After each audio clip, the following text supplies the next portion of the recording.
You guys see my presentation okay? Is it showing up? Yes. Excellent. All right. Well, thank you everyone for inviting me to do this talk. I really appreciate it. And Lauren, thanks for the communication and bearing with me these last few days. We're buried in it's finals week at the university, so just plowing through grading for the last 5 days. It's been mind numbing, but this is a Uh, nice break. we appreciate you filling in what little time you have handy to come and talk to us. It was absolutely my pleasure. And yes, and also a huge thank you to Alvin, because that was quite the surprise box I got in the mail. Was a bottle of Benedictus and then a glass from you guys as well. So I have not opened my bottle yet. I'm going to open it with you guys tonight when we get there. So this will be a lot of fun. But yeah, again, thank you for having me on. I think You ready? I'm guessing that you guys might know a little bit of my background, but I am a professor at the University of Colorado here in Boulder. I teach classics, so basically ancient archaeology and history. And I've been doing that for 11 years now. And then I was a brewer at Avery Brewing Company for 9 years. I just left Avery in October, Avery Brewing Company in Boulder. And while I was there, I did a lot of different things. And I'll talk a little bit about that as we get going here this evening. But what I'm here to talk to you guys tonight about is ancient monastic brewing. So Lauren and I, in our communication, we were kind of trying to hone in on a topic that you guys might want to hear about and that I've been doing research on. And ancient monastic brewing is one of great interest to me. I'll talk at the end a little bit about my writing. I'm working on a book right now that is not on monastic brewing, but that is a topic that will be probably a part of the second or third book that comes out. And then I've been encouraged to continue working on it by Stan Hieronymus, who's a good friend of mine and kind of become my mentor in the beer history world. And so what you guys are seeing in the background is something that we'll come to, and actually why I named the beer Benedictus that Alvin brewed for all of us is we're standing in front of the Basilica of Saint Benedictus in Nursia in Italy. And my work there is what kind of sparked my interest in ancient monastic brewing. And so as we get going here, just a little bit about what I was doing at Avery. So over 9 years at Avery, I did a lot of different things. I was a bartender at first and then kind of worked my way into production in about 8 to 10 months after being there back in 2012. And ended up managing a couple of different departments. But when I left, I was managing the wood cellar, so all of the barrel program, the new brand development and innovation program. But I had also come up with a series called Ales of Antiquity. And Ales of Antiquity was, I'll be honest, it was very much kind of a selfish project that I had undertaken. As a historian, back when I first started working at Avery, I never thought I'd become a beer historian, to be honest. I'm a Roman archaeologist. I did most of my work is on 2nd century CE Rome. And so I was thinking that's what I was going to spend the rest of my life working on, writing about. But as I was doing two things, both being a professor and working at a brewery, I started to realize that there aren't that many beer historians out there, and there are some major gaps in the beer history. And so when I started the Ales of Antiquity project in 2016, I really was just doing it out of curiosity to see what these beers might taste like. I did not expect the public interest to be as grand as it was. And being in charge of the wood cellar at Avery,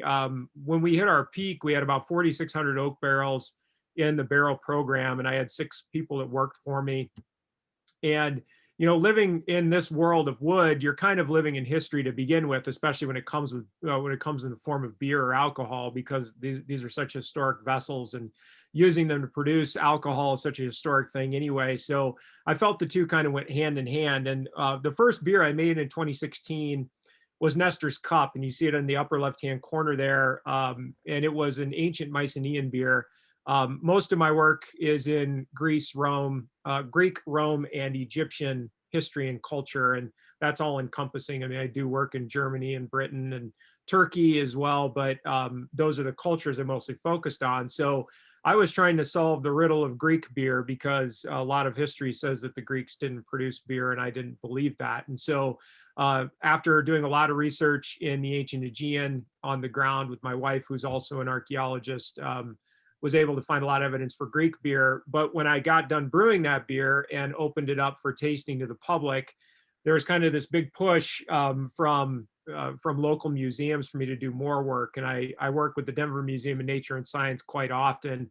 And so we did an Egyptian beer, ancient Peruvian chicha, a Viking beer. I did a lot of work on beer in the Bible and worked with the Dead Sea Scrolls. And then eventually ended up working on ancient monastic brewing, which I'm going to talk to you guys about tonight, Benedictus and Nursia. And then before I left, I was doing some projects that are a bit closer to home and working a lot on founding father ales and things. So I did George Washington Monticello that was brewed to honor Peter Hemmings, the enslaved brewer at Monticello. And then also kind of the original story of the IPA, which was by far the hardest beer of the series I've had to recreate, was the 18th century India Pale Ale. One of the things I do with recreations, though, is I try to not only obviously find a recipe, but also try to replicate the process, because as you guys know, as brewers, that actually is going to affect the flavor even more than just the recipe, is how you treat the beer and what kind of vessels you brew it in, what kind of equipment you use, so on and so forth.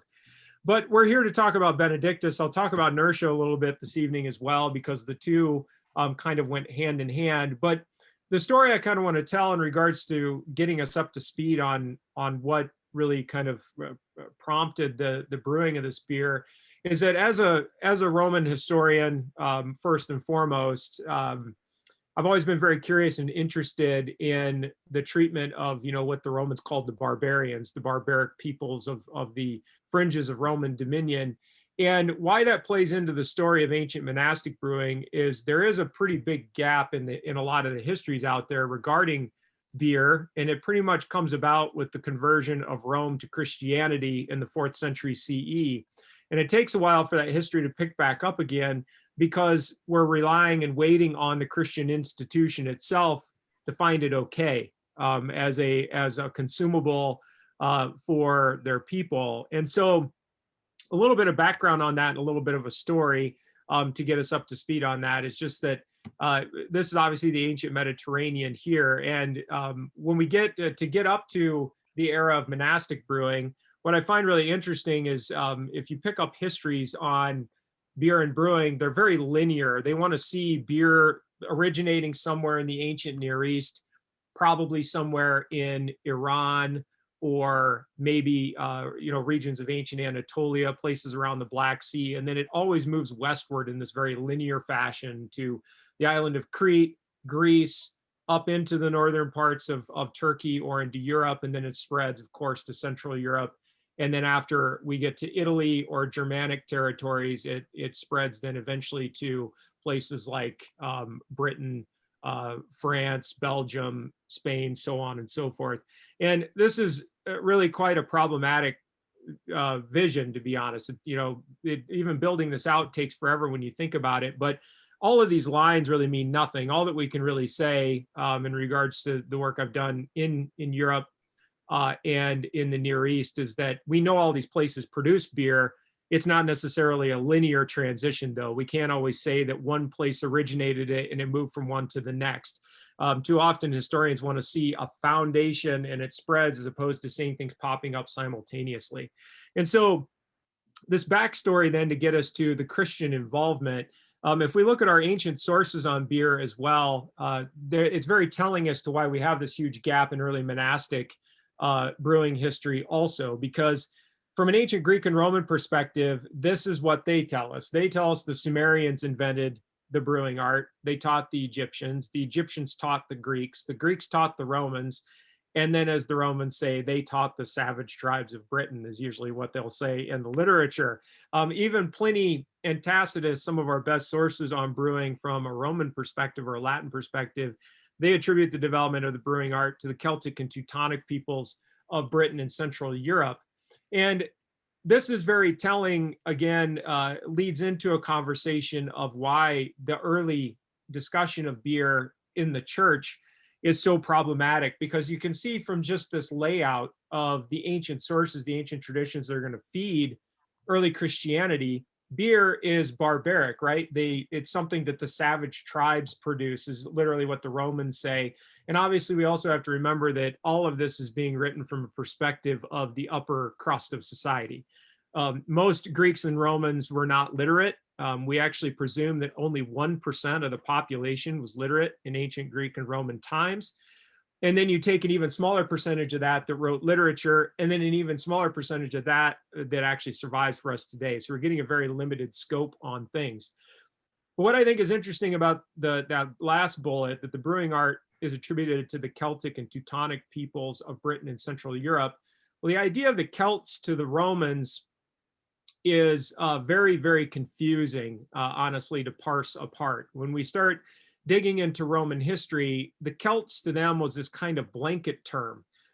This shows the expansion of the Roman Empire up to its peak under Trajan in the 2nd century CE. But essentially, anytime they would come across a people that they considered barbaric, they would usually call them Celts or Gauls. Now, we know that the Celtic peoples primarily came from this kind of central European to almost western to northwestern part of Europe sector of the world. The Gauls were from what is France.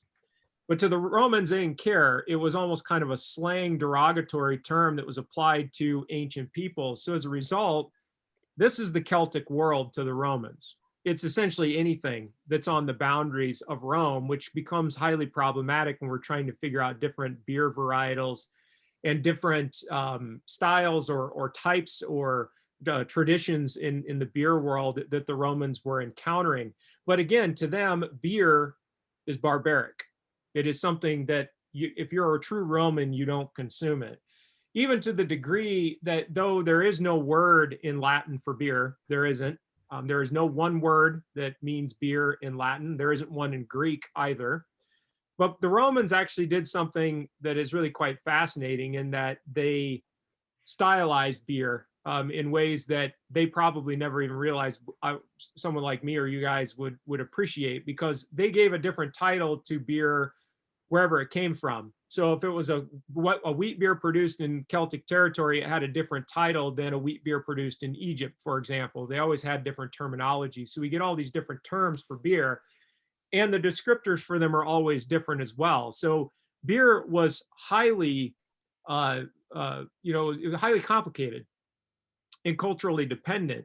And they even set different prices for different types of beer, just like we do today. Celtic beers drew twice the price of, say, Egyptian beer. They hated Egyptian beer for some reason. They were always calling it, basically, it was like the, I guess, like the natty ice of their time or something like that. That's what they always think of. They never have anything good to say about it. What this is actually referring to, just as a side note, why Diocletian is on the slide here, is Diocletian actually, at the end of the 3rd century CE, passed a bunch of tax reforms to try to fix a broken economy. And when he did that, he actually started taxing raw materials that were being used for beer. It was the first time, essentially, in European history that had occurred. But also, as Rome shifted and changed, so did their perception. It had to. Because, again, though most of our literature is coming from a very, very minimal scope, and primarily coming from this, central region of Italy where Rome is, the Roman Empire is massive, one of the largest empires that's ever existed on the planet, and it encompasses all of these different peoples that they referred to as, quote, Celtic or Gaelic, that were producing a lot of beer. And so they couldn't ignore the fact that beer was being consumed by Roman people. In fact, another project, I'll reference it at the end, that's been the vast majority of my focus for the last 3 years, is on Roman Britain and the military, and the food and drink that was being produced there. And there is no doubt that the Roman military was consuming large quantities of beer, even to the degree that they were building their own breweries and their own malting facilities to produce beer. And so there is going to be a changing view of beer production. Now, from an ancient Greek or Roman perspective, as their literature comes down, if they have the wherewithal to actually give credit where credit is due, they will often say that beer came from here. It came from the people of Illyria, Thrace, Phrygia, or Egypt. And this is just a list of authors. Most are Greek, but Galen, a Roman author, who say this is where the real beer culture originated and started to percolate throughout Europe. But why all this backstory then to talk about monastic beer? Well, setting the stage here, this is that I'm trying to establish, is that to the ancient Romans, beer was something that the barbarian consumed. It was something that if you were an affluent elite individual during pagan ruled Rome, you didn't dare touch it. You could write about it like Pliny does, or Tacitus, or Columella, all these various authors we have, but they don't really talk about ever enjoying it. And that becomes even more problematic when we get to the early 4th century CE, because it is in fact in the early 4th century that Constantine, better known, or obviously known as Constantine the Great, will convert Rome from a pagan institution to a Christian institution. Now, there's a lot of discussion as to why he does this. The more commonly understood story that doesn't necessarily tell all the facts is that during a great battle to take back control of Rome, when Rome was split up, ruled by multiple emperors, Constantine decided he was going to off every one of those other emperors and try to be the sole ruler of Rome again. And in 312, he fought this definitive battle at a bridge in northern Rome. And he said the night before he went into battle that he basically prayed to the gods and said, whatever God sends me a signal, if we win the war tomorrow, if we win the battle tomorrow, I will make that God the patron god of the Roman Empire. And he didn't see a cross in the sky. What he saw was this symbol on the right-hand side that many of you are probably familiar with. It's very, very common in Roman Catholicism, but it's the first two Greek letters of the word Christus, or Christ. It's the chi and the rho. And he did win that battle. He takes sole control. And from 312 to about 325 CE or AD, he systematically worked to reconstitute Rome into a Christian institution. Now, from a historical perspective, we think he probably did this because though Christianity was a very new religion and very much an underground religion, there had been great persecutions of the Christians by earlier emperors. They were very organized, where Rome was not. Rome was falling apart. And so to a degree, they capitalized off of the organization of Christianity and institutionalized it. But when he did this, this is a map of what the Roman Empire looked like in regards to the Christian population. When he converts it to an institution that was Christian, you'll notice that the dark orange spots on the map, these are predominantly Christian areas. And you'll notice that it's very much in the minority. In fact, most estimates presume that somewhere between 6 to 10% of the Roman imperial population was Christian when he converted it to Christianity. So it's obviously going to piss off the other 90% of pagans, right, that have been living in a pagan institution for over a millennium at that point. But look at how quickly it shifts. By 600, all of this is Christian that you see.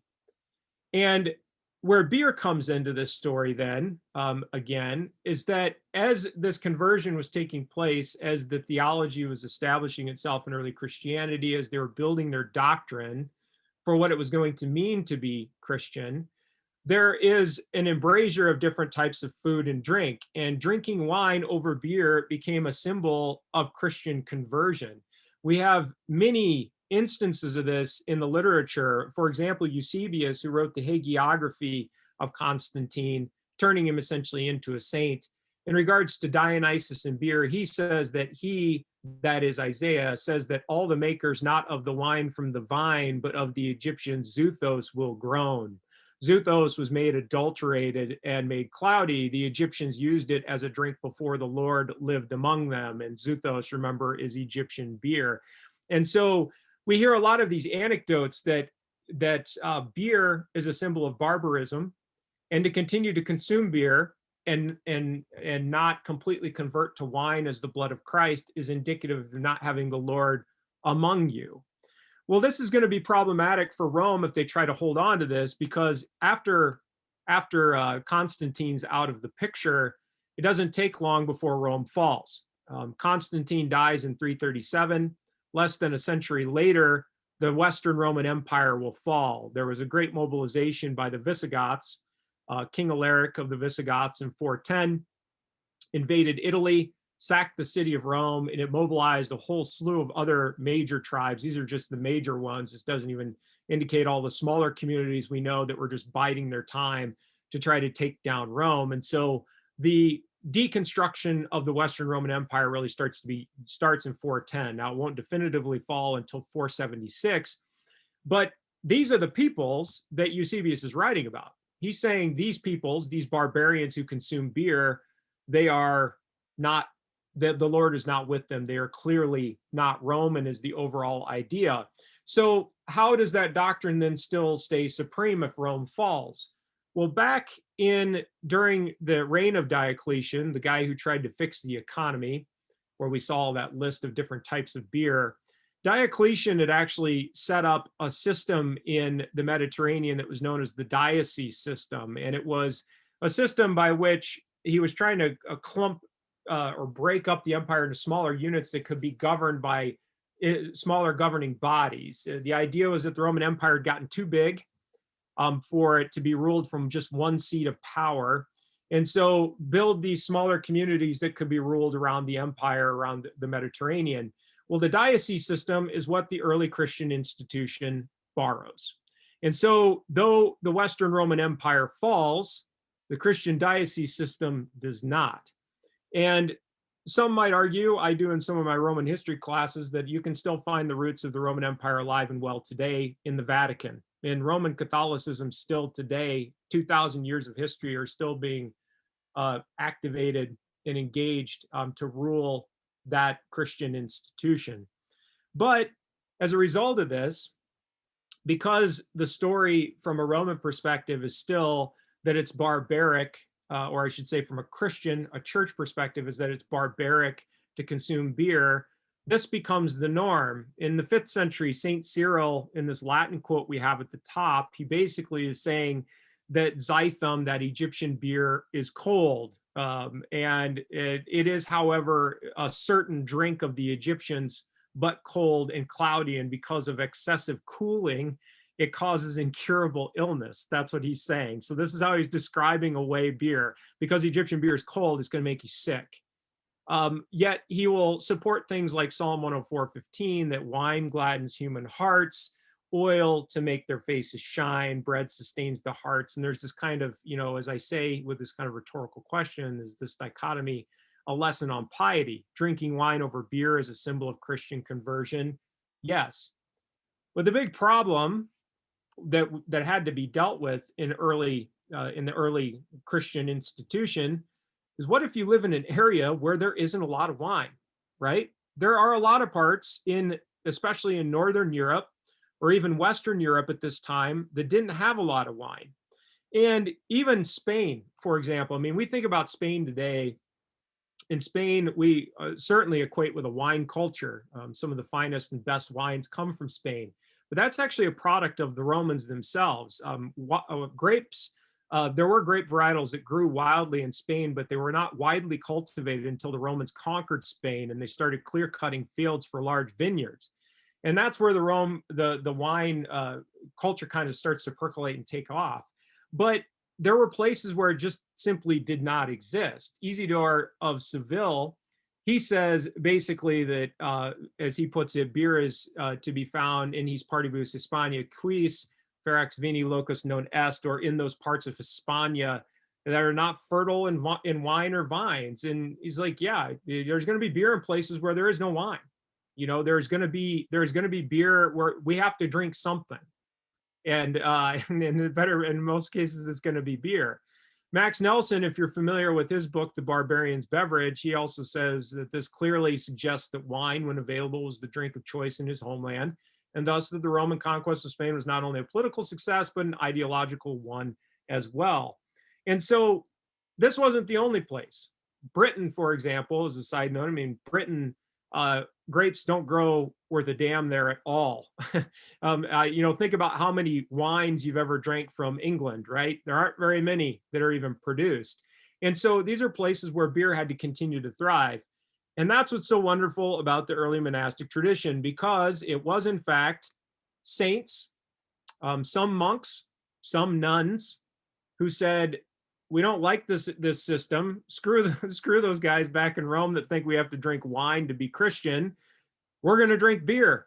And to be honest, we have to credit a woman for it even surviving the kind of the Christian smear campaign of beer. In fact, it was a woman by the name of Saint Bridget of Kildare or Kildore, depending on what translation you look up of her work, who actually was the first to say, I'm not going to damn beer anymore because we don't have wine. We don't have wine in Ireland in droves like you people do. She was a follower of St. Patrick's doctrine. And on Easter Tuesday, back then, all the way back in the 5th and 6th centuries, she would give out beer at communion instead of wine, that beer was the blood of Christ as opposed to wine. And she did this at Roth Merlebeck Church. And as has been written about her, she was basically mixing pagan, Celtic, and Christian virtues in order to do this. She saw beer as medicine, and I love it. She was literally credited with turning water into beer instead of water into wine by the hagiographic system of sainthood. She also supposedly had a recipe for a red beer. We don't know a whole lot about the details of this recipe, something that I'm still hoping at some point to look into more, but she claimed that it would cure leprosy, that she was putting some kind of herbal concoction into it that would help cure leprosy. But we have St. Bridget of Kildare basically to thank for beer turning the corner, if you will. Now, in that regard, we come to Benedict, or Benedictus, because it wasn't too long after, almost essentially a contemporary of hers, that St. Benedict started to formulate what we consider Benedictine monastic thought. You'll notice the dates for his life. We don't know exactly what year he died in. Most doctrines say either 543 or 547.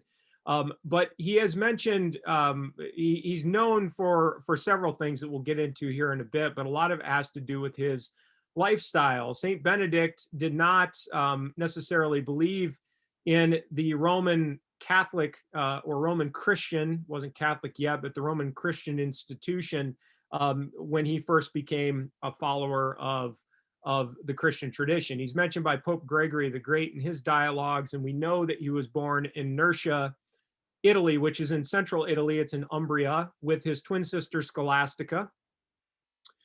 He was classically educated in Rome to be basically a priest, but again, was very disillusioned by the decadent lifestyle of Roman Christianity. He didn't think it was right that all these people were supposed to be studying basically Christian doctrine in order to help people, and supposed to be pious, and supposed to live a bit more simplistic lives in honor of God.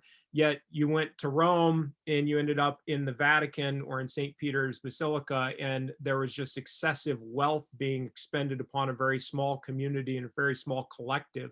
So he broke away and he decided to establish his life serving the Christian God in solitude.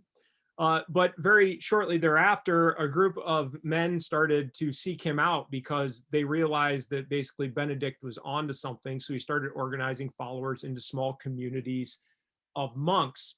And eventually, this is obviously the modern monastery, but eventually he did found a monastery at Monte Cassino between Rome and Naples. And here he had a large collective of monks where he would study the Bible mostly, as well as some other ancient doctrine, but mostly biblical texts. And he wrote the Rules of Benedict. We'll look at a few of those here in a moment, and lived out the rest of his days here. And this is still the monastery of Monte Cassino. Very, very massive monastery, to be honest, in comparison to a lot of them that are out there. My time working with the monks, I actually lived with some monks in Italy. It's a dying breed, if you will. I mean, you can imagine the commitment that it has to be made. It's a very, I told the brothers many times while I was there was no way I could do it. They were still trying to convince me I could. I don't know how I could because I'm married, but nonetheless, they were still trying to convince me that I could come to their side, I guess, which was kind of interesting. But nonetheless, with Benedict and his rule regarding beer, why is beer so heavily equated with Benedict? Well, the rule of Saint Benedict actually tells us, or as he wrote it, was indicative of what the lifestyle was supposed to be like for a monk, why these monasteries were established, how a monk is supposed to live his life, and and how he was supposed to still indulge in the same things that everybody else around the world indulges in, but do it not to excess and do it for the community. And this is actually from Stan's book, Brew Like a Monk, but he does a really nice job of basically paraphrasing Rule 53 on the reception of guests. And it says, Charlemagne's followers promoted monastery life according to the rule of St. Benedict, written around 530. It called on monks to be self-sufficient through their own labor, and it also required them to offer hospitality to travelers, making production of beer all but essential. With water unsafe to drink, they needed to serve beer or wine, and beer was well established as the beverage of choice in the Low Countries that later became Belgium and the Netherlands. And it's absolutely spot on, as Stan puts it. I get asked this a lot in regards to the water safety. And yeah, the ancients knew what water sources were not good for them. I think too often we just presume that they were too dumb to know any better, because we're talking about people 1,500 years ago, or even if it was 10,000 years ago, that they didn't know any better, but they most certainly did. And as it's been proven, less than 1% alcohol by volume will kill almost 99% of bacteria in water. And so beer and wine was safer to drink. And so basically what Benedict put together was a means to produce beer to give out to these peoples. And in order to make money for the monasteries, Benedict also wrote rules that said only produce things that you can produce with your own hands physically, and that you yourself would also consume. The idea was you shouldn't be making something that you yourself would consider dirty or unholy or anything like that. And he saw no problem with beer. There was nothing wrong with beer. Beer was just as good, if not better, by most Benedictine standards to consume than wine at times. Now, it's not to say that there weren't also rules against getting drunk. There most certainly were. Rule 40 from the rule of St. Benedict, the proper amount to drink, says, "It is therefore with some uneasiness that we make rules as to how much others should eat or drink. But bearing in mind the needs of the weaker brothers, we think that half a bottle of wine a day is enough for each person. It is up to the superior to decide whether local conditions, the work of the summer heat, mean that more is required, but he must always make sure that no one overindulges or gets drunk. We read that wine is not a suitable drink for monks, but since monks nowadays cannot be persuaded of this, let us at least agree to drink sparingly and not to excess, because wine causes even sensible people to behave foolishly." I just love this. I love Rule 40. It's one of my favorites. But the idea with this too, and I will tell you, when we get to the monks that I've worked with, I cannot believe how much those guys can drink. I'll tell you the story when we get there. It's pretty amazing. They damn near drank me under the table the last time I saw them.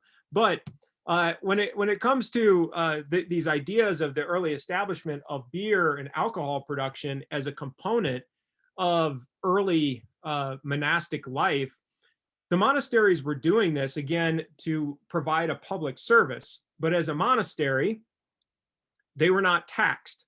They could not be taxed, essentially, by most government. And most government was basically hands off with them because they were a Christian institution, until Charlemagne came along.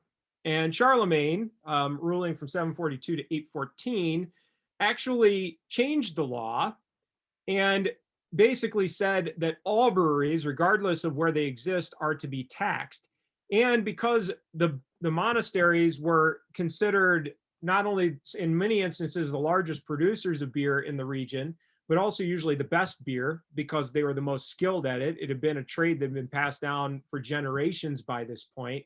He actually required it. So he lifted the tax,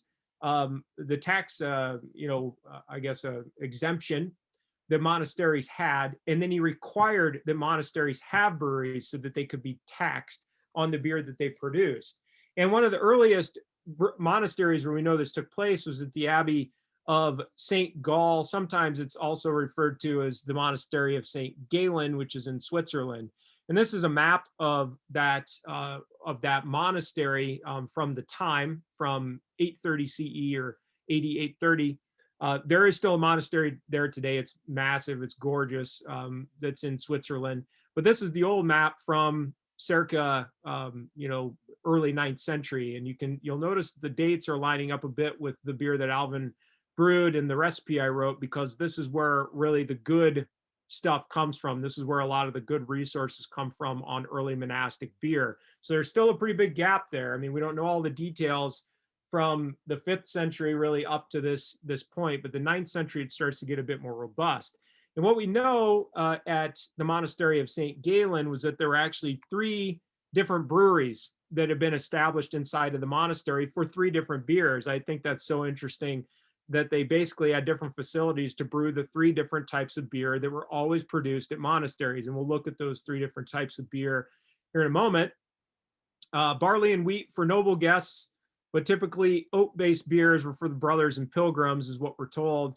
But they were producing a pretty good volume of beer for the time, just shy really of 1,000 barrels of beer per year. That's a pretty good output, put that in, I suppose in comparison to say some nano breweries and things that are out there today. And so we hear of these beers being produced. Now, the story gets again pretty full on this because we actually know what the 3 different beers were. There were 3 different types of beer that were produced by monasteries, and they had all 3 had very specific functions or purposes. There was the Celia, which was considered the good stuff. It was the best of the best.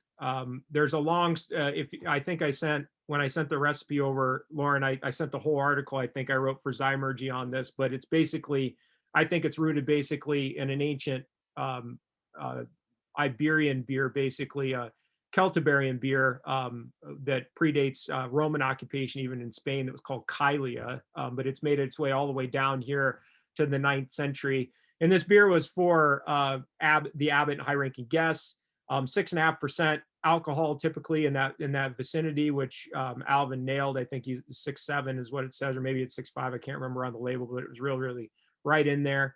And I would say that it's probably kind of the forerunner to the triple to a degree. It doesn't taste anything like one, I don't think, but I think it kind of fits into that category for these beers.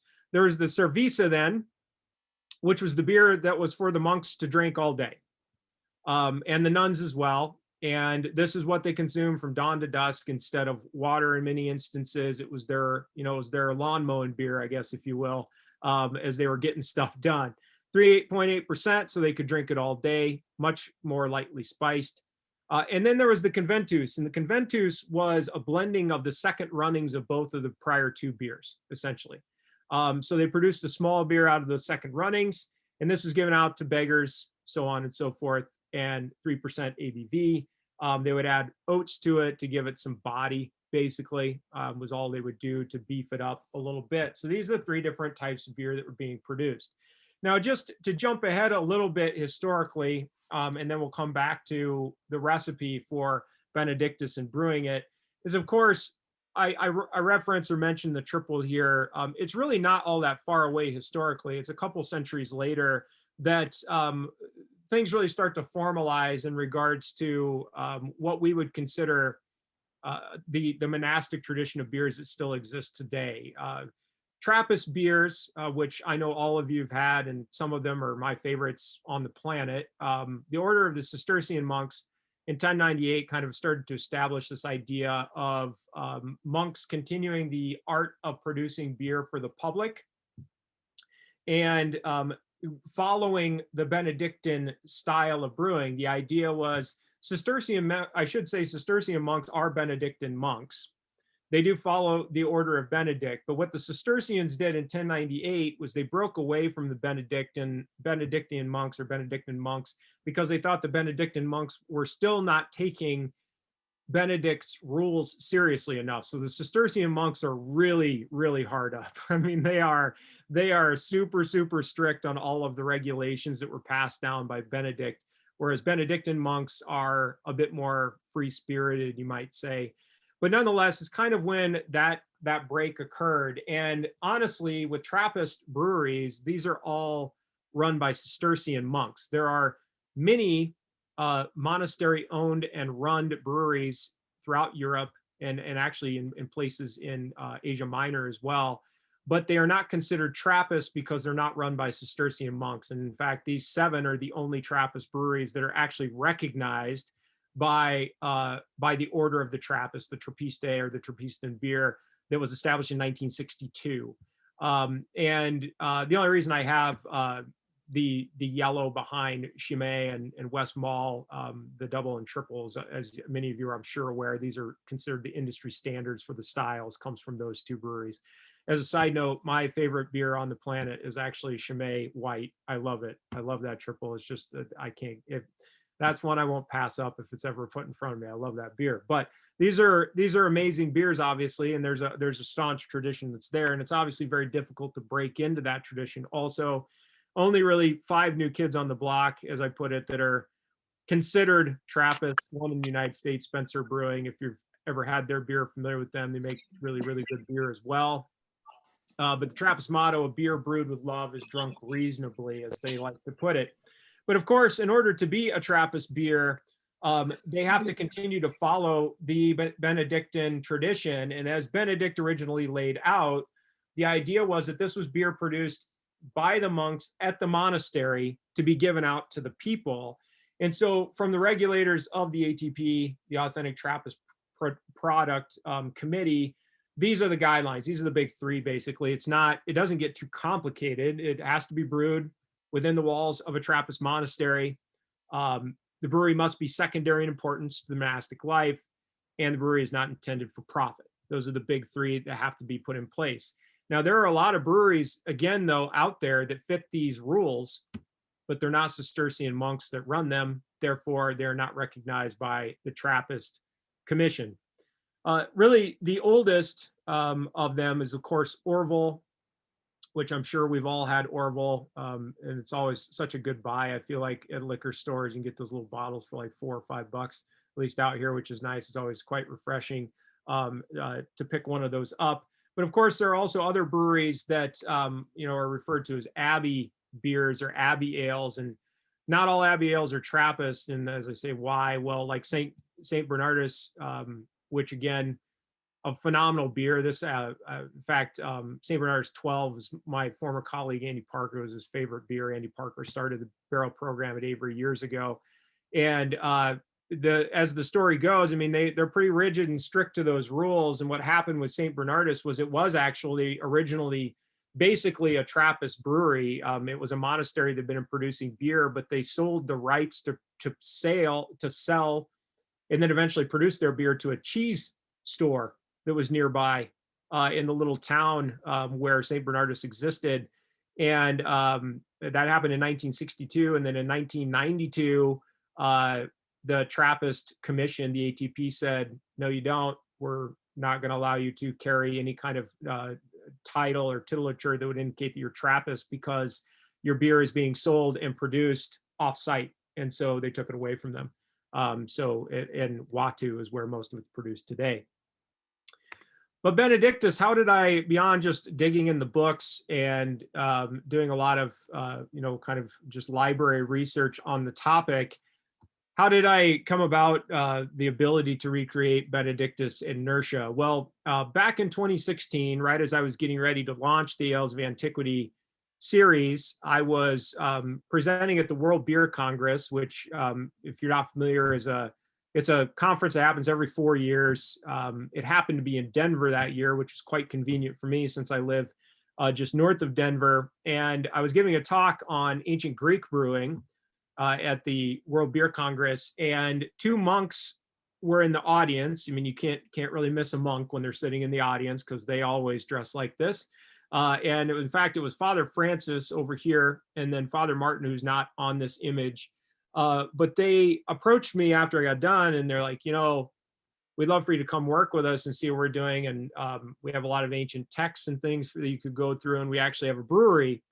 And I said, sure, where are you guys? And they're like, well, we're in central Italy. And I said, okay, I'll do my best. Well, luckily at the time I was, when I was still working at Avery, and I was with our sales director, and the monks walked off, and he looked at me, he's like, well, I guess you're going to Italy, aren't you? And so they sent me out to Italy in 2017 to work with the monks. And I was there during the month of May. A little bit on them here, just a little, I've got just a little video clip that they put together about their monastery so you can learn a little bit about them, and then I'll tell you about my time there.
That for the world, the ordinary chants we sing every day are an extraordinary window into transcendence.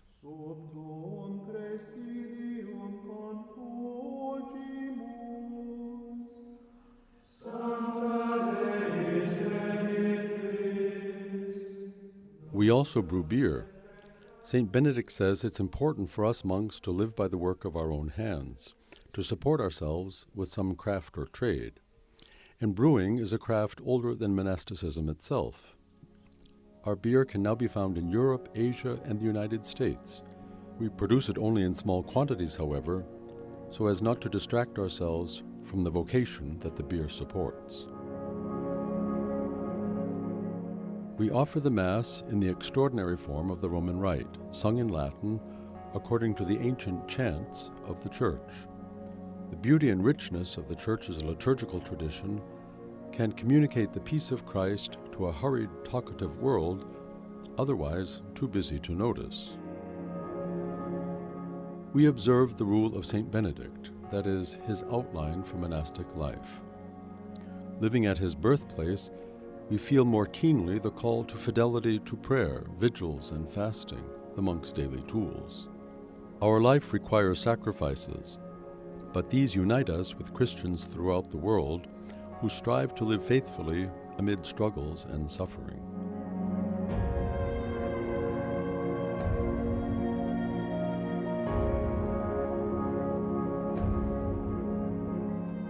Our life was dramatically interrupted by the 2016 earthquake. We've responded by immediately turning to the work of rebuilding, so that townspeople and visitors alike might see in our efforts an inspiration to rebuild their own lives. By rebuilding San Benedetto, with its basilica open to pilgrims and its monastery on the mountainside dedicated to prayer, we return to our monastic roots and invite others to join us. It's a return to our daily work of dying to ourselves so that our prayer for the people of this place and for the world might be heard. Here on this mountainside, at this ancient birthplace of our patron, we will plant the deep roots of our monastic community so that our own conversions might produce saints, and so that God will use our little work for the good of the Church and the good of the world. We are asking for your support to help us do that. So they do have a Gregorian chant album. You can find it on iTunes. It's actually quite soothing to listen to. And then you heard about their brewery a little bit there as well. And so just a little bit on my time working with them. Yes, there is a heavy American presence. So about 40% of the brothers are American. In fact, many of them are from Texas. Father Martin and we didn't know this when we first met each other, but after being out there, we've gotten to know each other pretty well because his sister is a nun. So I don't know what happened in that family, that he became a monk and she became a nun, but that's what happened. And she's actually in a convent in Colorado. So we have kind of that tie in Colorado, but nonetheless, when we went up there, yes, I knew about the earthquake. What I did not know was that it only happened a couple of months before we got there. And I didn't realize the devastation until I got there either, because that had been made entirely public. As a classicist, another one of my specializations is ancient Pompeii and Herculaneum. So I do a lot of work there. And I've been working in Pompeii for a couple of weeks, and then we left and made the very long drive up to Nursia. And you can see it here. We didn't cut through the mountains. We went to the East Coast to drive the East Coast of Italy, which added a little time on, but the journey became much longer, as you'll see here in a moment. Now, as we were going, as they indicated in the video as well, they do have a brewery. They produce only two types of ale. They have the blonde and then a dark strong ale. And you can get it in the United States. I've given a couple other talks in the last, I'd say 6 months on the monks. And I've gotten emails and pictures from people that were at the talks that they found it or they're able to acquire it online. You can go to their website and purchase it as well. So if you're curious and willing, check it out because they are still actively producing the beer. The brewery is called Beer Nursia. And they are the monks of Nursia. Nursia or Nursia is the ancient Latin term for the community. Today it's called Nursia. But the brewery was opened in 2000. I'm sorry, the monastery was reopened in 2000. It was a monastery that had closed, again, because it's kind of a dying breed. People don't necessarily find the monastic life all that appealing. But when I was there were 18 monks at the monastery. They opened the brewery in 2012 with the help of delirium, in fact. So the brewery, Delirium, actually sent over some brewers to help them get things running and established. And the funds are used to cover daily costs. 15% goes to charities, and all remaining funds are donated to the people of Nursia. Why did they choose the location? Well, as I discussed earlier, the tie to Benedict. So it's the birthplace of Benedict. It's also an unbelievably gorgeous location tucked in the Sibylline Mountains.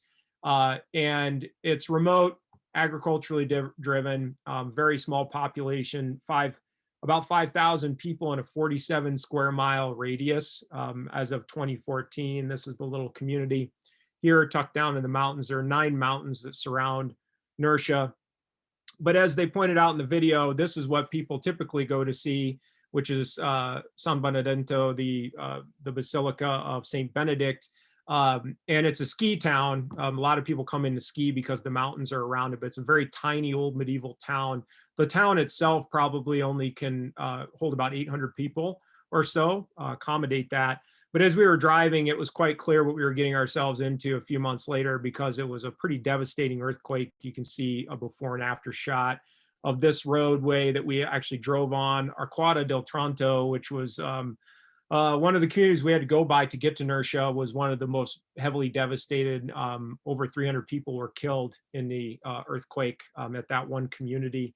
And then as we got up there, it got worse and worse. It took a long time to get there. It was supposed to take us 7 hours. It took us almost a day because we had to go around the mountains to get up there.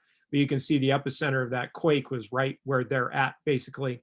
So it did do some damage and did a lot of damage, in fact, to Nursia, but no one was killed, luckily. But this is what the basilica looks like now, which is a damn shame. It had been there for 600 years.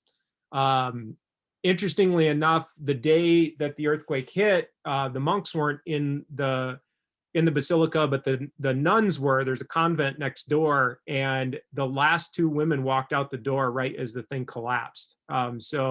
Nobody was killed though at Nursia, and they are working to rebuild it. This is the facade on the last day I was there before I left, but you guys saw some of the ruin. Now, interestingly enough, the brewery is underneath it. So the brewery is down underneath the basilica, and the brewery was not damaged. It was, however, eventually condemned while I was there for them to do construction up above. So the brewery is being moved to one of the mountains nearby, and they're actually bringing in Japanese architects to build an earthquake-proof brewery on the mountain in hopes that this doesn't happen again. This is the convent nearby that also collapsed. I don't have any pictures inside of the monastery because that is forbidden. So they don't allow pictures inside of the monastery, even after I'd been there for several days, or video inside of it. And so, but that's okay. You guys know what a brewery looks like. It looks pretty much like a brewery. There's not a whole lot. There's nothing too fancy about it. It's fairly modern, having been established in 2012. And this was me with Father Martin on the last day before I did leave. Here are their beers. There's the extra and the blonde. But how they played such a major role in producing the 2 beers, Benedictus and Nursia, is that their yeast strain, they don't know how old in fact it is, but it was brought to them again by the brewers at Delirium, who boast that their yeast strains are very old, that they've gathered from the monastic tradition. And that they boast that they may in fact be upwards of 500 to 600 years old. And they gave them to the brothers at Nursia. So I brought their yeast back in order to brew it. It was quite a challenge getting that through customs.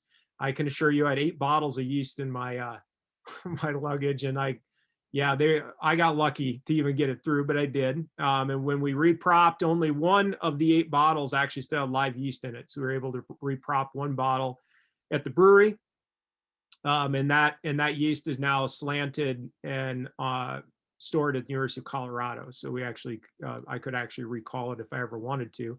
But also at the monastery, they had a lot of ancient texts, and I spent a lot of time going through ancient texts, looking at for references essentially to the ancient brewing art, what might have been in these various beers. And so we produced 2 beers while I was at Avery, Benedictus and Nursia.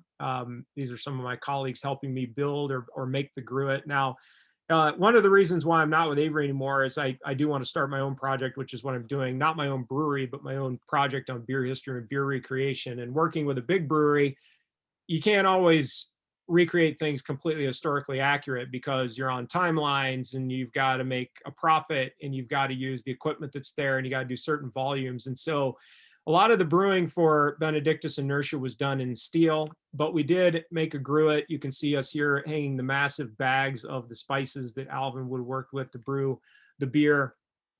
And I'll show Nursia first, and then I'm going to show the recipe for Benedictus, but I'm going to turn it over to Alvin so you can talk about it since you brewed it as well. Nursia was a much kind of smaller beer, again, going for the beer that the brothers would drink all day.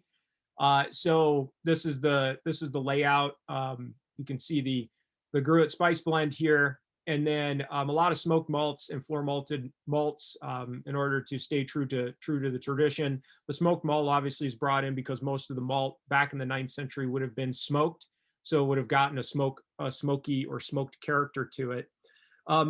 The other beer then, the only major difference in terms of process was I found a lot of references to them filtering it through straw. So we actually, this is me with my good friend Colin Quinn, stuffing a hop catch basically with straw, and we ran the beer through the straw before we carbonated it and packaged it. And this is the recipe for that. And so Alvin, I want you to be able to talk about brewing the beer, and I'm going to open mine because I haven't tried it yet. I think we should all open it.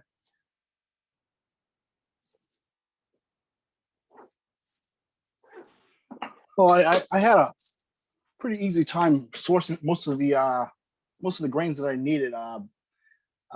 They weren't too hard to find because sometimes it can be a problem to find sourcing certain types of grains that you need for a historical beer. But I had no problems with that. The only problem that I did have was deciding which type of smoke malt. Is it Roche, or was it Mesquite, Cherrywood? So I went with the Roche malt, because that's more traditional, I believe, to for a beer for this type. But I used. Let me take a look real quick. My recipe here. Yeah.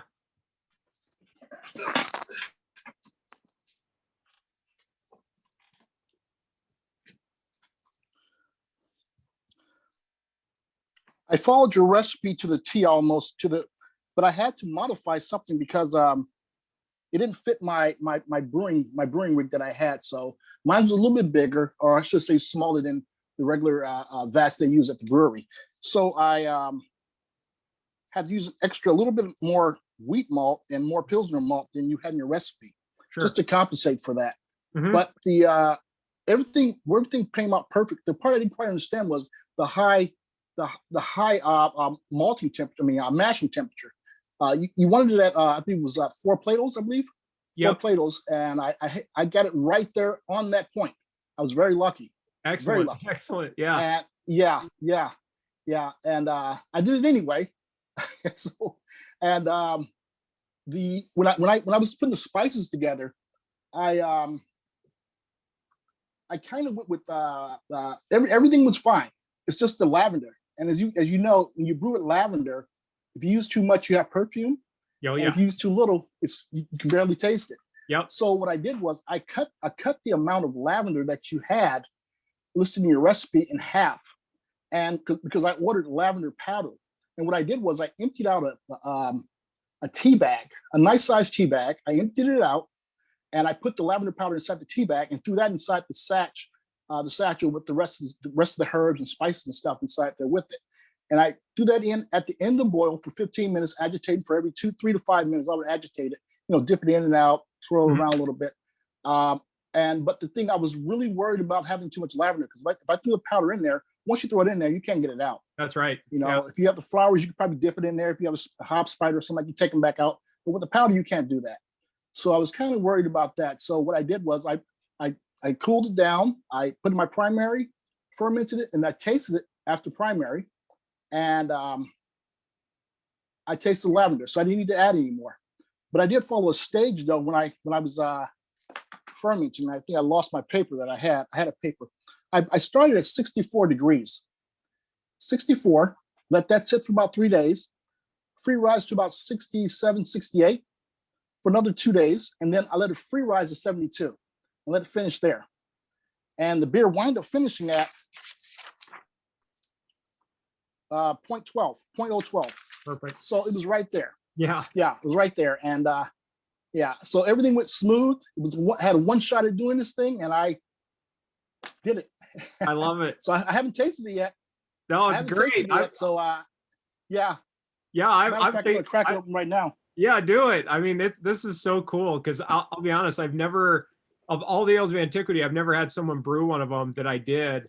And this is so cool because it tastes a lot like the one I did, and what I think you did better than what I did, and I totally agree with you, is cutting that lavender down, because when we first produced it, I did it based off of this, basic, I have to take some artistic license with these recipes too, because a lot of times we find these ancient recipes and they won't even have volumes in it. It'll just be a list of ingredients.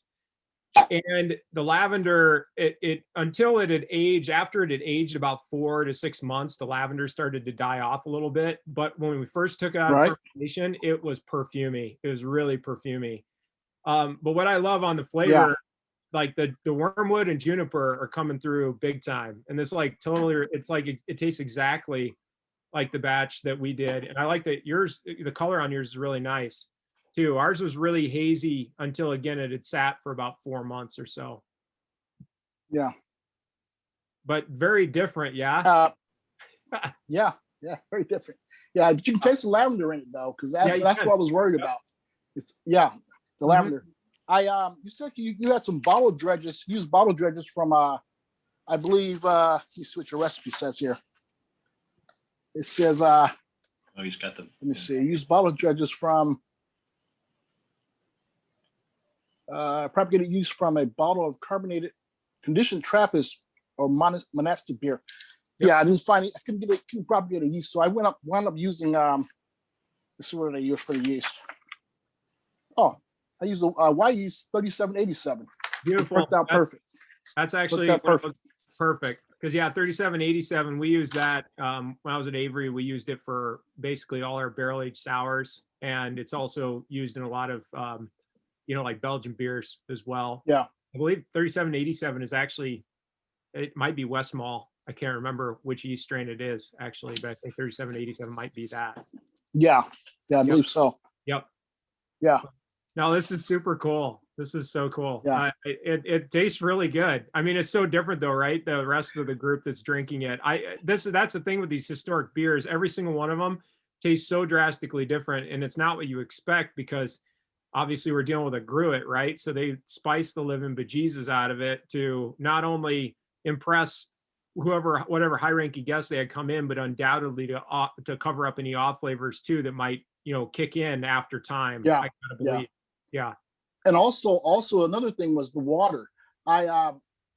Previous gruits I used to brew, I would try to get the sulfite and the chloride about balance. So Sure.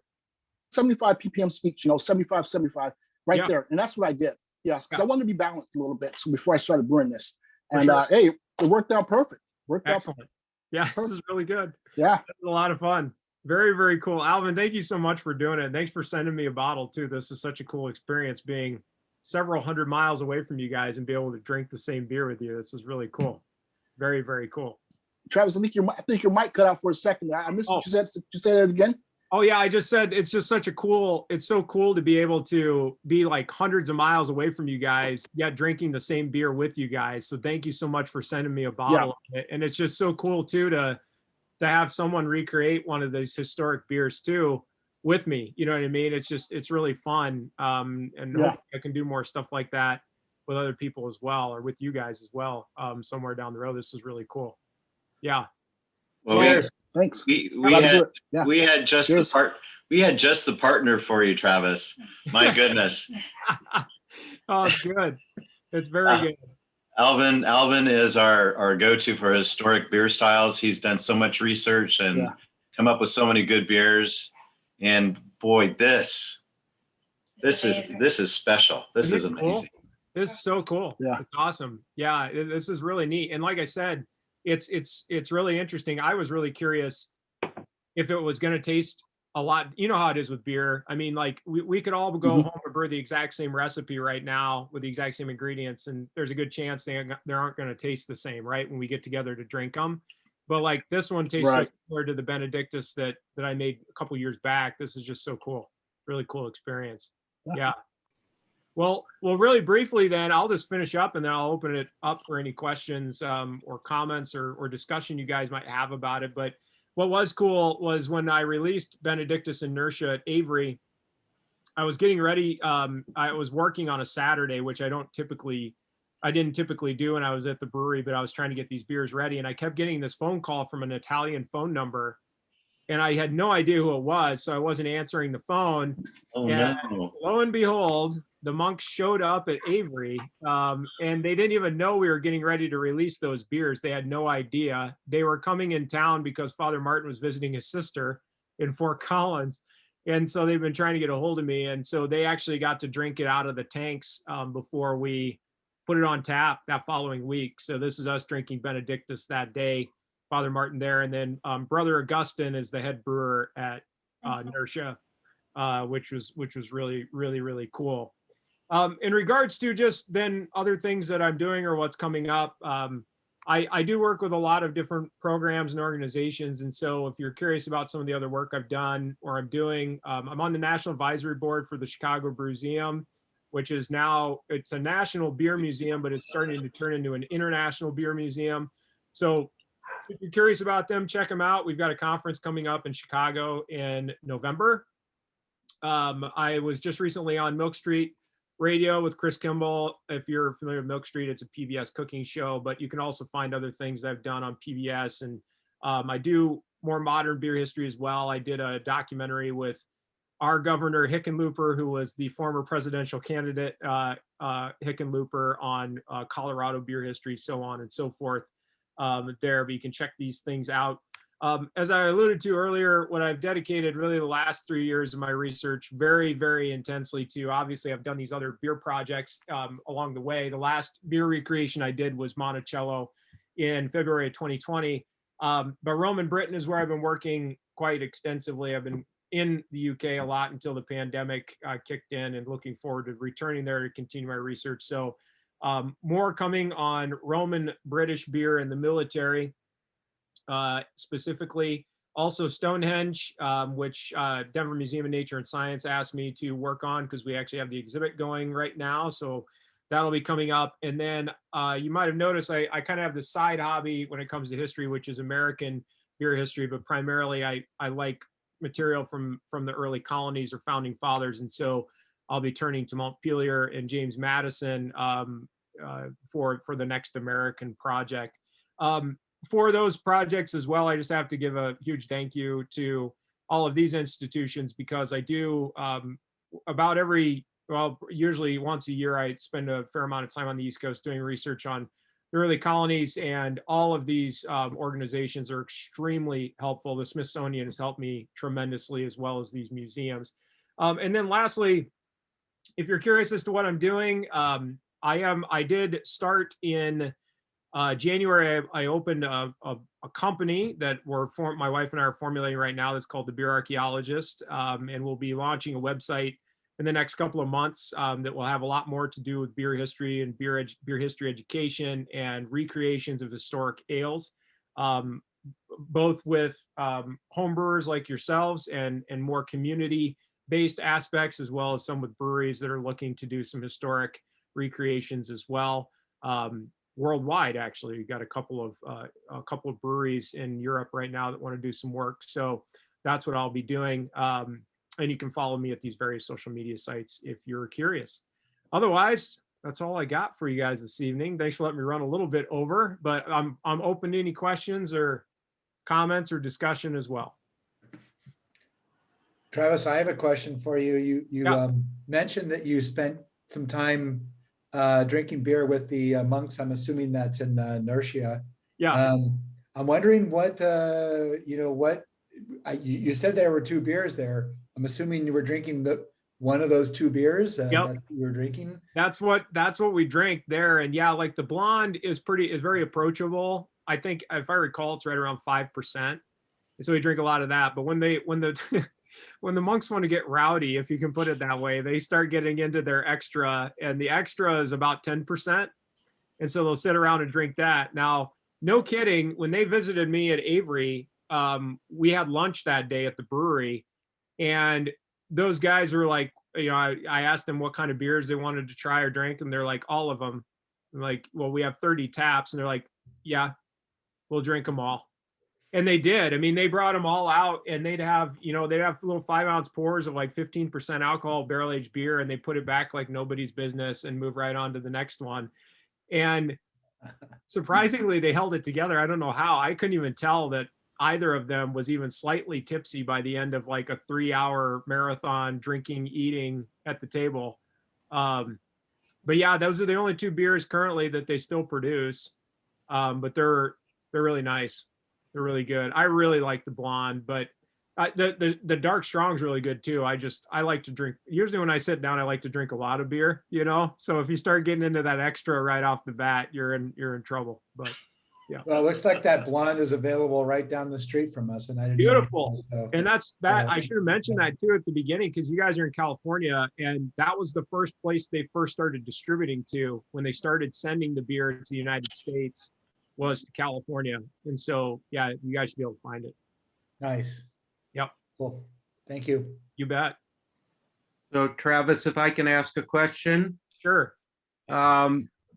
Well, first of all, just to say to Alvin, that was a really great beer. I hear brew it, and I think overwhelming, bitter,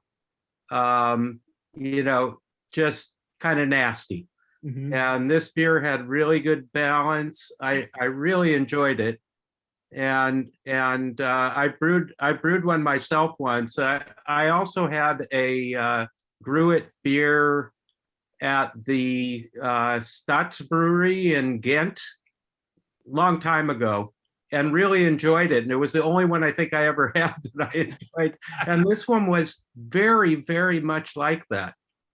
And I don't know what their recipe was, but really great. I was really impressed, and I finished mine long before any of you, right as you were opening yours, I think. But I do have a question. You talked about, you sort of put away the idea of knowing what the linearity or non-linearity of the transmission of beer out of Sumeria was, or the sort of commonly understood history. And I'm wondering, I mean, there must be some speculation. Is it the idea that there are multiple origin stories, or is it that the transmission was not as linear as we think it is? What's the story there? Yeah, that's a great question, Kurt. So yeah, it's kind of both. It's certainly not as linear as we think it is, but certainly there seems to be pockets where brewing were popping up simultaneously, and it's not necessarily as though there had to be a origin source that spread. The only side note to that, though, would be that in regards to the oldest evidence we have for beer, that still is primarily from a location in southeastern Turkey called Göbekli Tepe. Some of you are probably familiar with it. Göbekli Tepe is one of the oldest religious sites on the planet as well. And a couple of years ago, they found some brewing vats that originally just looked like vats. But they ran archaeobotanical analysis on it and found oxalates that are only produced by fermentation of cereals. And if it is the oldest, or I should say right now it's the oldest evidence we have, which puts beer production about 8,500 BCE. So it makes it about 10,500 years old, maybe even a little bit earlier. But when you start getting into kind of circa 6,000 to 5,000 BCE, there is this idea that Sumerians, right? They're the ones that built the beer culture. But there's always this assumption that the Sumerians taught the Egyptians. We keep finding evidence that pushes Egyptian brewing and Egyptian beer culture further and further back. And it's hard to say which one's the chicken, which one's the egg, you know what I mean? And it doesn't even necessarily matter because they seem to be coming up at the same time. There are also communities in Central and I should say Central Europe and Eastern Europe that date to around the same time frame that are cultures that were producing a lot of food source and agriculture that don't seem to have had any kind of contact with the ancient Near East, yet they figured out how to do the exact same thing at the same time. And so that's where we have to kind of throw it into question of, is it so linear, and why can't people figure out the same thing in two different places at the same time? Yeah, well, we know that wet grain will ferment spontaneously if there's yeast around, right? It's exactly right. It's interesting. Yep. Thank you. That was a fabulous presentation, really provocative, interesting, fun. Thank you very much, Kurt. I appreciate it. Yeah.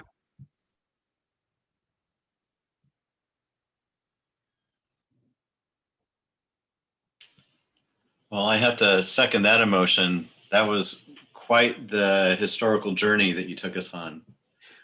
Really informative. Enjoyed it very much. Good. I'm glad to hear it. Thank you, and thanks for the opportunity. This was a lot of fun. Really was. Yeah. Travis, I have a question for you on, since leaving Avery, what is the most modern beer you've brewed? Oh, since leaving Avery. I mean, you talked about colonial beers, but what's the most modern beer? Yeah, I mean, honestly, right up to the point where I left in October. So I haven't brewed any beer since I left in October. I'll be honest, it was nice to take a break after doing it professionally for 9 years. It was especially being in charge of the innovation program at Avery, where I had to come out with a new beer every week. That literally was the job of the team. So it was tough. But I guess some of the craziest things that we were making towards the end, I mean, I'll be honest, I am not a fan of hard seltzers. I am not, it's never going to be my bag. I know some people are, but I was on the team that had to develop all of ours. So I was doing a lot of that stuff. We were the last kind of more modern thing we did was we made a barrel-aged stout that was only 8.5% alcohol, and you know how difficult that can be without getting it to spoil.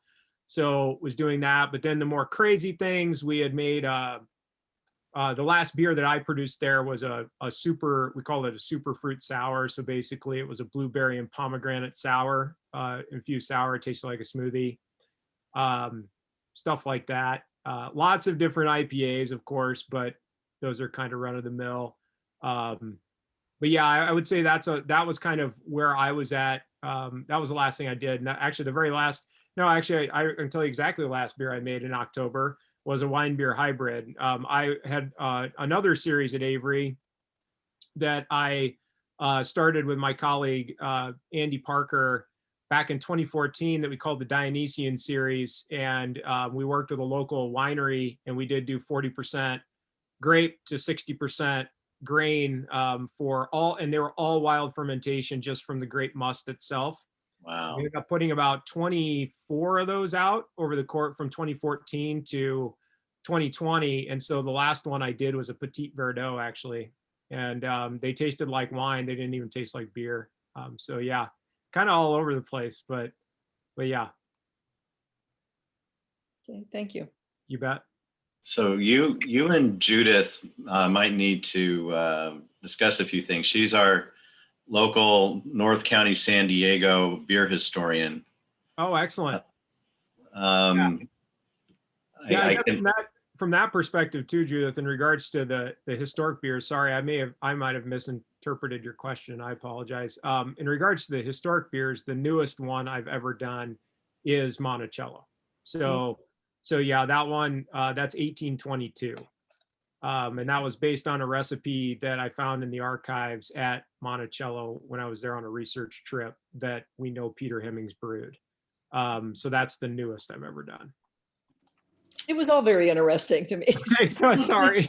Well, the other thing is, in a couple months, Judith is going to be our main presenter talking about the history of beer in America. History of beer in America. Come up when I logged in. Your favorite cool. and the interesting part about that is that we will finally be back in our home and be able to actually pass beers around, and so we'll be able to sort of do a tour of the history of beer in America using some of the classic beers as as props to get us through all of the history. That's very cool. That's really, really cool. The problem is I can't get Andy to agree to have the Prohibition era raisin beer brewed. Well, no, whatever you want, Judith. So come up with the program of what you think is the right things to do, and if there's some of them that we can't procure, then we'll figure out how to brew them. That's what we did for this one. We got Alvin to brew it. So if you really have a desire for a particular beer for that meeting, we'll make it happen. Yeah, the other interesting thing about what you were just saying is that we have a program called Love Your Local, where we partner with a local brewery, send our folks over. They usually give us, they've been giving us like mixed 4-packs and mixed 6-packs or whatever, giving us a bit of a break, but we go there and we spend money and we buy other beers and help support our local.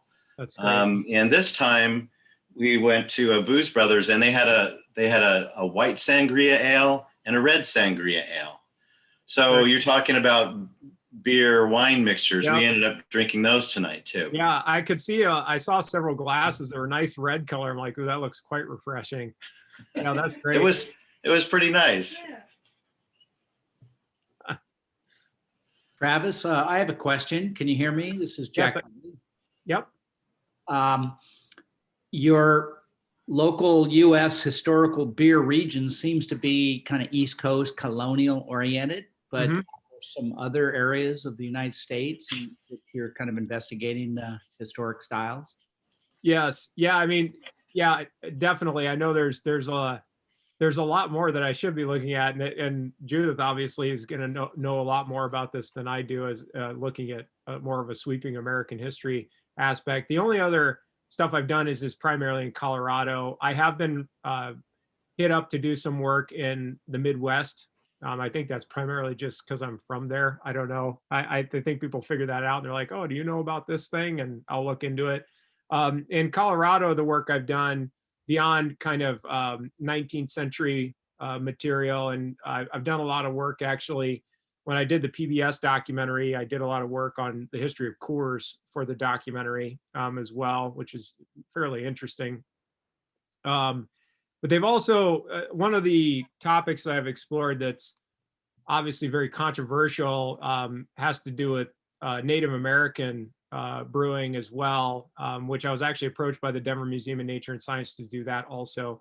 There is a historian in Colorado by the name of Dave Thomas. I don't know if anybody knows of him. Dave is actually, he serves on the board for the MBAA as well, but Dave worked in the industry for a long time, and he's done a lot of work on Native American brewing. A lot of people aren't willing to go down that path because obviously it's very, very controversial, but it's becoming more of greater interest, to be honest. I put a panel together for the Chicago Museum last fall that had a professor from Oklahoma, or actually he got his PhD at Oklahoma, but he's at UNLV now, who is a Native American himself and actually worked on hop picking and hop growing in Native American communities at the turn of the 20th century.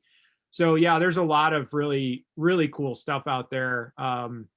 Just really interesting doors are starting to open up too, as more people are getting interested in beer history. You know what I mean? Where a lot of people weren't, you know, you can go back a decade and there weren't nearly as many beer historians as there are now. Well, that's good.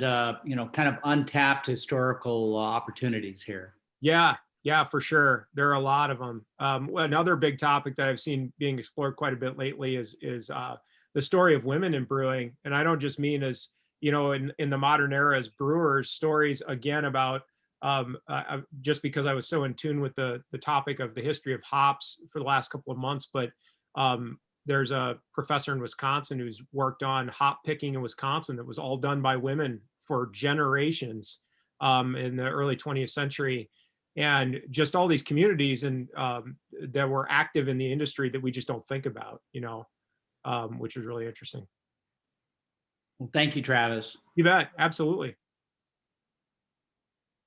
Very cool. Well, we are running up against the 9 o'clock hour. So unless anybody has one last question. I got one. All right. This is a Roman historical question.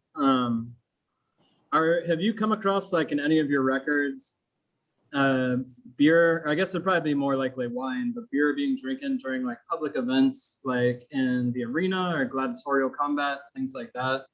Like, how was it used in like larger public events besides just privately and at taverns and kind of things? Yeah, that's an awesome question. What's funny, it's like it was meant to be that was the question you asked, because I'm also, my other specialization is ancient sports. And so I teach 2 different courses on ancient sports at CU. And I actually do a whole lecture on basically concessions at the games. And actually, yes, beer.